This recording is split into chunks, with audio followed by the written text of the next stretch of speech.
തിരുവനന്തപുരത്ത് വിജിലൻസിനെ കണ്ടപ്പോൾ കൈക്കൂലിപ്പണം വലിച്ചെറിഞ്ഞു. നെടുമങ്ങാട് മുണ്ടേലിയിൽ ലീഗൽ മെട്രോളജി ഉദ്യോഗസ്ഥരാണ് പണം വലിച്ചെറിഞ്ഞത്.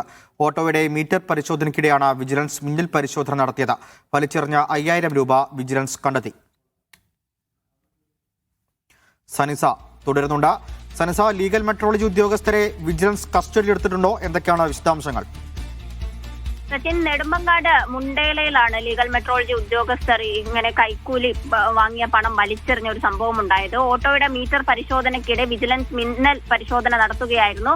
ഓട്ടോയിൽ കയറി ജീവനക്കാർ വിജിലൻസിനെ കണ്ടതോടെ 1000, 100, 500 രൂപയുടെ നോട്ടുകൾ വിജിലൻസ് കണ്ടെത്തിയതോടെ ഇവർ വലിച്ചെറിയുകയായിരുന്നു. ഈ വലിച്ചെറിഞ്ഞ നോട്ടുകൾ വിജിലൻസ് കണ്ടെത്തിയിട്ടുണ്ട്.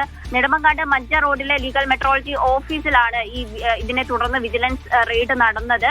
ലീഗൽ മെട്രോളജി ഓഫീസിൽ വിജിലൻസ് പിന്നീട് റെയ്ഡ് നടത്തുകയുണ്ടായി. ഓട്ടോയുടെ മീറ്ററുകൾ പരിശോധിക്കാൻ ഏജന്റുമാരിൽ നിന്നാണ് ഈ പണം വാങ്ങുന്നതെന്ന് മുൻപേ തന്നെ പരാതിയുണ്ടായിരുന്നു. ഇതിന്റെ അടിസ്ഥാനത്തിലാണ് പെട്ടെന്ന് തന്നെ ഒരു മിന്നൽ പരിശോധന വിജിലൻസ് നടത്തിയത്. ഇതിനെ തുടർന്ന് മുണ്ടേലയിലെ ഓട്ടോയുടെ മീറ്ററുകൾ പരിശോധന നടത്തുമ്പോൾ ഇത്തരത്തിൽ വിജിലൻസ് നടത്തിയ ഒരു പരിശോധനയിലാണ് മുൻപേ തന്നെ നിരീക്ഷിക്കുന്നുണ്ടായിരുന്നു. അതിന്റെ പരിശോധനയിലാണ് ഇവരെ പിടികൂടിയത്. ലീഗൽ മെട്രോളജി ഓഫീസിലെ ഇൻസ്പെക്ടർ രതീഷ്, അതുപോലെ തന്നെ അസിസ്റ്റന്റ് ആയിട്ടുള്ള ജിൻഷ, ഓഫീസ് അസിസ്റ്റന്റ് നിസാറുദ്ദീൻ എന്നിവരെയാണ് ഇത്തരത്തിൽ പിടികൂടിയത്. പരിശോധനയ്ക്ക് ശേഷം മടങ്ങുമ്പോഴാണ് ഈ ജീവനക്കാരെ വിജിലൻസ് പരിശോധിച്ചത്. ഓഫീസർ പുറത്തേക്കും ഒരാൾ ഓട്ടോയ്ക്കുള്ളിലുമാണ് പണം എറിഞ്ഞത്. ഇത്തരത്തിൽ 5000-ഓളം രൂപ ഇവർ കണ്ടെത്തിയിട്ടുണ്ട്. തുടർന്നാണ് ഇവരെ നെടുമങ്ങാട് ലീഗൽ മെട്രോളജി ഓഫീസിലേക്ക് എത്തിച്ചത്.